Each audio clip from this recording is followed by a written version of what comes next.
साचे दरबार की जय। पौष कृष्ण पक्ष की एकादशी के बारे में भगवान विष्णु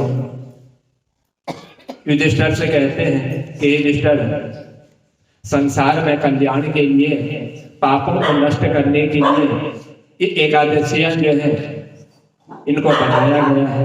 इन एकादशियों के ही द्वारा मनुष्य जो है पाप रहित हो जाता है। युधिष्ठिर ने कहा कि हे भगवान, कि आपके मुखार बिंद से इन कथाओं को श्रवण करते हुए हम बड़े धन्य हो गए। ये पौष समाज की एकादशी का आप मुझे नाम बतला दीजिए, इसका क्या नाम है, इसकी विधि और किस भगवान का इसमें जो है पूजन किया जाता है। स्वयं भगवान आप हमें जो है यह बतलाने की कृपा कीजिए। मैं आपके मुखार बिंद से श्रवण करना चाहता हूं। श्री कृष्ण भगवान ने कहा कि हे राजेंद्र, आप श्रवण कीजिए। आप कितने भी बड़े से बड़े यज्ञ मनुष्य कर ले, कितना भी धन उनमें जो है वह व्यय कर ले, लेकिन मैं उन यज्ञों से प्रसन्न नहीं होता। मैं उस यज्ञ से प्रसन्न होता हूं जो मेरा भक्त एकादशी के इस व्रत को जो है संपूर्ण कर लेता है, इन एकादशियों के अनुष्ठान को कर लेता है। उन यज्ञों के द्वारा मैं जो प्रसन्न हो जाता हूं। चाहे वह कितने भी यज्ञ कर ले, दान कर ले, कितना ही धन व्यय कर ले, लेकिन मैं प्रसन्न नहीं होता हूं। मैं तो एकादशी के ही यज्ञ से अनुष्ठान से प्रसन्न होता हूं। इसीलिए हर प्राणी को एकादशी का अनुष्ठान करना चाहिए, जिस एकादशी के अनुष्ठान करने से मुझे जो बड़ा आनंद प्राप्त होता है। और ये जो पौष मास की एकादशी होती है, सो हे राजेंद्र, इस एकादशी को सफला नाम की एकादशी के नाम से इसको जाना जाता है। यह हर कार्य को सफल करने वाली होती है, यह हर पापों को नष्ट करने वाली होती है। ये जितनी भी एकादशियां हैं, ये सब एकादशियों का जो विधि विधान है वह सब विधि विधान इनका एक ही है। तो हे राजेंद्र, ये एकादशियां जो मनुष्य श्रद्धा भक्ति युक्त होकर के करता है, ये एकादशी उन सबका जो कल्याण कर देती है।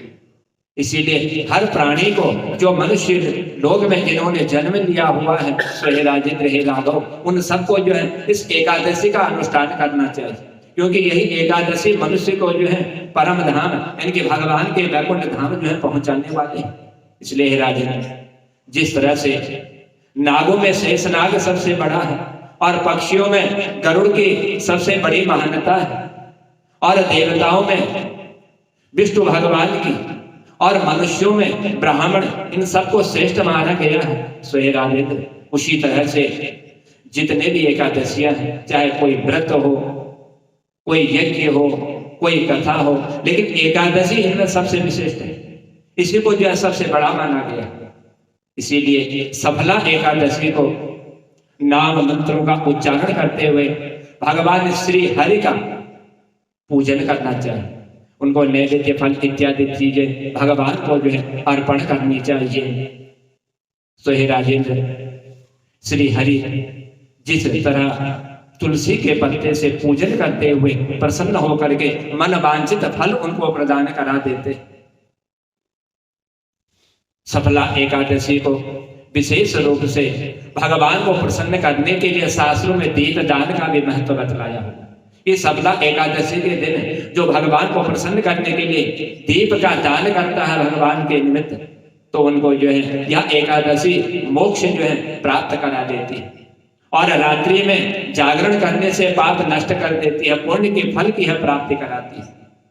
हजारों वर्ष की तपस्या करने से वो फल प्राप्त नहीं हो पाता, जो इस एकादशी के व्रत अनुष्ठान और दीप दान करने से मनुष्य को जो है उन यज्ञों का फल प्राप्त हो जाता है। सो हे राजन, यह जो सफला एकादशी है, इस सफला एकादशी का एक मैं तुम्हें प्राचीन इतिहास बतलाता हूँ। आप कृपया करके श्रवण कीजिए। वह शुभ कारणी जो इतिहास है, जिसके श्रवण करने से ही मनुष्य जो है पाप रहित हो जाता है। सो हे राजेंद्र, एक प्राचीन समय की बात है कि एक चंपावती नाम की एक सुंदर नगरी थी, और उस नगरी में एक महिष्मति नाम का एक राजा जो है रहा करता था। वो उसी की जो है राजधानी थी। यह राजर्षि महिष्मति, इसके जो है 5 पुत्र 5 इसकी संतानें हैं और उनमें से जो सबसे बड़ा था, जो सबसे बड़ा पुत्र इनका था, वह जो है हमेशा पाप कर्म में लिप्त रहता, कभी पुण्य कर्म उसने नहीं किया। इसीलिए यह जो है पर स्त्रीगामी, वैश्याओं में सख्त रहने वाला, इस तरह के पाप कर्म किया करता था। इसने अपने पिता के जो धन था, उस धन को सारा जो है पाप कर्म में इसने खर्च कर दिया। तो ये राजन, यह हमेशा जो है दुराचार, ब्राह्मणों का निंदक, वैष्णवों और देवताओं की हमेशा यह जो निंदा किया करता, कभी भगवान की पूजा नहीं करता, कभी भगवान को मानता नहीं। जो कोई भी इसे जा करके भगवान के बारे में कुछ भी यदि बोल जाता, तो यह जो है उससे ही झगड़ा करने लग जाता और भगवान से विरोध करने लग जाता। तो एक समय इसके पिता ने मन में विचार किया कि मेरा सबसे बड़ा पुत्र आज जो है पापाचारी हो गया, यह पाप कर्म में जो है लिप्त हो चुका है। उस राजा महिष्मति ने राजकुमारों से उसका नाम जो है, जो सबसे बड़ा पुत्र था, जिसको राजा का पद प्राप्त होने वाला था, इसका नाम इन्होंने जो है लुम्बक रख दिया। और पिता और भाइयों ने सब ने मिल करके अपने से बड़े भाई को जो है घर से बाहर निकाल दिया। जब यह घर से बाहर चला गया, अब लुम्बक जो है अपने उस नगर से निकल करके एक वन की ओर इसने प्रस्थान किया। जब उस गहरे निर्जन वन में पहुंचा, वहीं रह करके इस पापी ने प्राय जो है उस नगर में जितने भी लोग उस मार्ग से जाते थे या उस नगर में रहते थे, उन सब का धन जो है इस लुम्बक ने सब छीन ली, उनसे सब धन लूट लेता। जो भी नगर से उस मार्ग से जाता, उनसे धन लूट लेता और उनको जो है मार करके उनको छोड़ देता। एक दिन जब यह चोरी करने के लिए नगर में पहुंचा, क्योंकि काफी समय व्यतीत हो चुका था, उस जिस मार्ग में यह वन में रहता था, उस मार्ग से सबको मालूम पड़ गया कि यहाँ पर एक चोर जो है चोरी करते हुए मनुष्य को लूट करके उनका वध कर देता है। कोई भी उस मार्ग से नहीं जा रहा, काफी समय हो गया, इसका धन सारा समाप्त हो चुका था, इसके पास कुछ बचा नहीं था।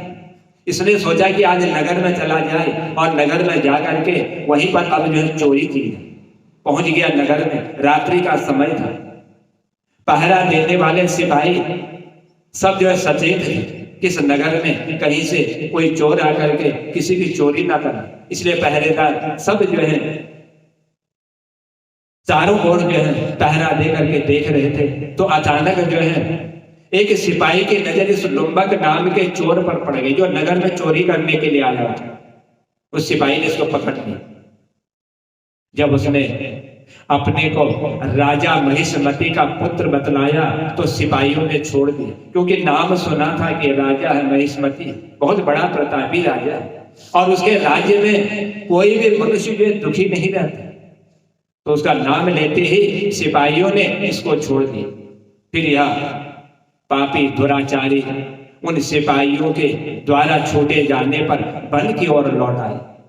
अब वन में आकर के इसका नित्य एक ही कर्म था कि पशुओं को मारना, पक्षियों को मारना और उनके मांस को खाना। यह सब जो है उस वन में रह करके अपना जीवन निर्वाह करने लगा। उस दुष्ट का विश्राम जो है, उस वन में एक पीपल का वृक्ष था, उस पीपल के वृक्ष के नीचे यह जो है विश्राम किया करता, वहीं पर रहता। जो भी पशुओं को मार करके लाता, उसी वृक्ष के नीचे रख करके वहीं पर यह जो है उनके मांस का भक्षण किया करता। वहां बहुत वर्षों का एक पुराना जो यह पीपल के वृक्ष था, जिस पर यह निवास करता था, उस वन में वह वृक्ष जो है सबसे महान था, सबसे बड़ा वही वृक्ष था सारे उस वन में। इसीलिए उस पीपल के वृक्ष को उस गांव वाले जो है देवता के नाम से उसको पूजते थे, उसको देवता माना जाता था। लेकिन महिष्मति का यह सबसे बड़ा पुत्र जो पापाचारी था, यह लुम्बक जो है उसी वृक्ष के नीचे निवास करता था, जिस पीपल के वृक्ष के नीचे गांव वाले जो है देवता मान करके उसकी पूजा किया करते थे। तो हे राजा, एक दिन की बात है, जब बहुत दिन व्यतीत हो गए, एक दिन किसी संचित पुण्य कर्म के प्रभाव के द्वारा एकादशी के व्रत का इसके द्वारा पालन हो, मालूम नहीं, क्योंकि भगवान के द्वारा कोई अंश मनुष्य के शरीर में ऐसा बन जाता है जिसके द्वारा उसके पाप जो है नष्ट हो जाते हैं, वह पुण्य उसके उजागर हो जाते हैं। वही इस महिष्मती के सबसे बड़े पुत्र के साथ हुआ। कोई पुण्य ऐसा रहा होगा उस समय में कि एकादशी के व्रत का इसका पालन हो गया। पौष मास का कृष्ण पक्ष का महीना चल रहा था और 10वीं का दिन था। इस पापी लुम्बक ने उस वन में उस पीपल के वृक्ष के नीचे रह करके वृक्षों के फल लेकर के पहुंच गया और वृक्षों के फल खाने लग गया। और वस्त्रहीन था, इसके शरीर में वस्त्र नहीं थे। वस्त्र न होने के कारण पूष के महीने की रात्रि के उस ठंड के द्वारा यह जो है कष्ट भोगने लगे। और जब रात्रि को उस पीपल के वृक्ष के नीचे पूष के महीने की ठंड को के कष्ट को जब यह भोग रहा था, उस समय ना तो इसको नींद आ रही थी और ना ही इसके शरीर को जो है आराम मिल रहा था, क्योंकि पौष का महीना था, बहुत ठंड लग रही थी। उस शरीर में एक भी वस्त्र इसका नहीं, वस्त्रहीन हो चुका था, क्योंकि धन नहीं था और धन ना होने के कारण यह जो है एक भी वस्त्र अपने लिए लेकर के नहीं आ सकता। इसलिए वस्त्रहीन होने के कारण बड़ा बेचैन हो गया, न आराम कर रहा है, न रात्रि को नींद आ रही है, यह निस प्राण सा सो रहा था। ऐसा प्रतीत हो रहा था कि इसके शरीर के प्राण समाप्त हो गए, ऐसा इसको जो है आभास होने लग गया। सोहे राजा सारी रात व्यतीत हो गई। प्रातः काल सूर्य उदय हुआ और सूर्य उदय होने पर इस पापीन के जो है प्राण जो है समाप्त हो गए या मृत्यु को प्राप्त हो गए। सोहे राजा उस पौष मास की कृष्ण पक्ष की एकादशी जो सफला नाम की एकादशी है, उस एकादशी के ही दिन जो है इस लुम्बक के जो है उस इस पीपल के वृक्ष के नीचे रात्रि के ठंड के कारण वस्त्रहीन होने के कारण यह बेहोश पड़ा हुआ। दोपहर होने पर जब सूर्य की किरणें पड़ी, सूर्य की किरणों से इसके शरीर में थोड़ी सी जब ऊर्जा प्राप्त हुई, शरीर में कुछ गर्माहट हुई तो उसको चेतना प्राप्त हो। इसने देखा चारों ओर उस वन में दृष्टि डाली और दृष्टि डाल करके आसन से उठा। ऐसे चल रहा था जैसे कि किसी ने इसको लाठियों से प्रहार करते हुए इसके पैरों की हड्डियों को तोड़ दिया। जैसे लंगड़ा चलता है उसी लंगड़े की तरह यह भी जो है अपने पैरों को बार बार लड़खड़ाता हुआ उस वन के भीतर जो है एक जगह से दूसरे स्थान की ओर जो है यह जाने लगे। भूख से बड़ा व्याकुल हो रहा था, बड़ा दुर्बल था, शरीर भी जो है इसका बड़ा पीड़ित हो रहा था, क्योंकि रात्रि में ठंड के कारण और वस्त्र न होने के कारण इसकी यह दशा हो चुकी थी।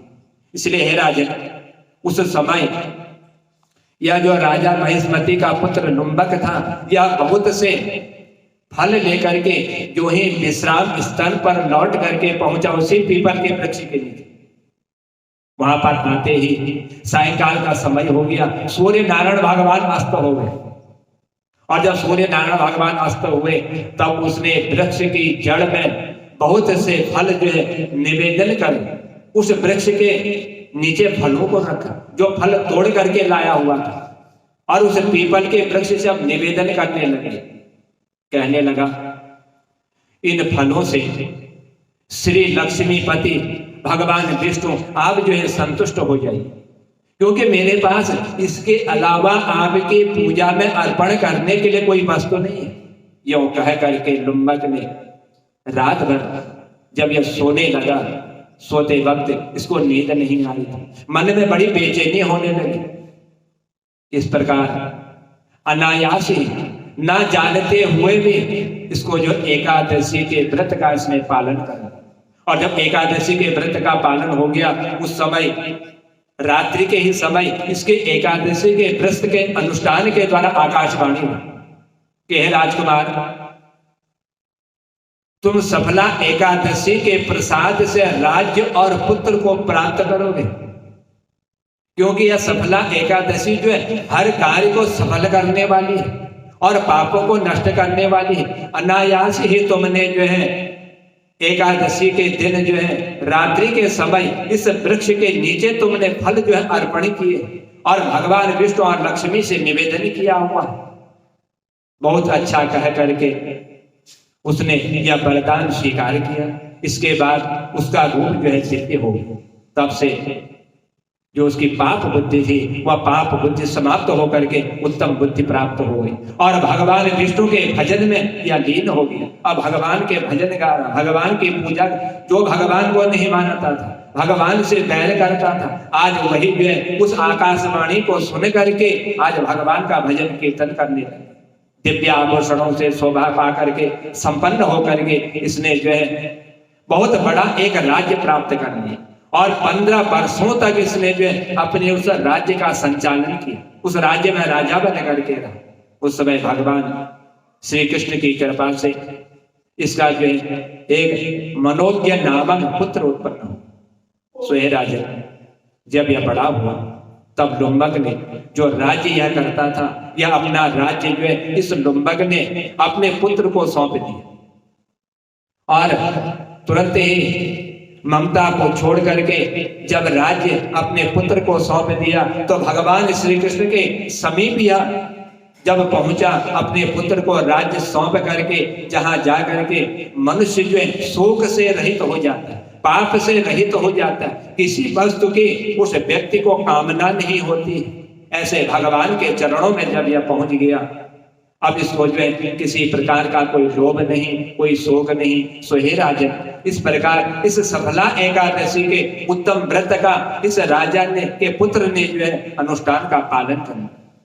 तो इस लोक में सुख भोग करके जब इसने अपने शरीर को त्याग दिया, इसका शरीर समाप्त हो गया, तब इसको जो है मोक्ष की प्राप्ति होगी। इस संसार में वे मनुष्य जो है बड़े धन्य हैं जो भगवान का भजन कीर्तन और कथा श्रवण करते हैं, जो सफला एकादशी के व्रत में लगे रहते हैं और समस्त एकादशियों का जो अनुष्ठान करते हैं।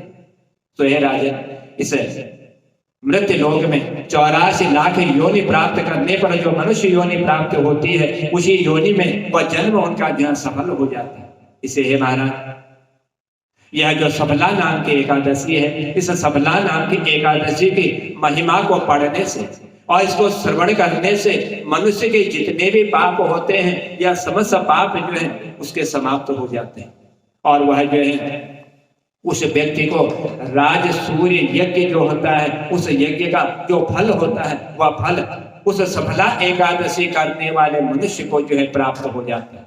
इसलिए हे राजन, यह जो सफला नाम की एकादशी है, जिस एकादशी के अनुष्ठान से राजा महिष्मति के पुत्र को जो है राज्य मिला, उसने राजा बन करके उस राज्य में प्रजा की सेवा करी और अंत में माया ममता मोह को छोड़ करके उस राज्य को अपने पुत्र को सौंप करके भगवान के चरणों में चला गया। इस तरह से जो भी इस कथा का श्रवण करता है या सुनता है या भगवान की पूजा करता है, वह मनुष्य भी जो है पाप रहित होकर के भगवान के परम धाम को प्राप्त हो जाता है और जन्म और मृत्यु के बंधन से उसको जो है मुक्ति प्राप्त हो जाती है। बोल बाके बिहारी लाल की।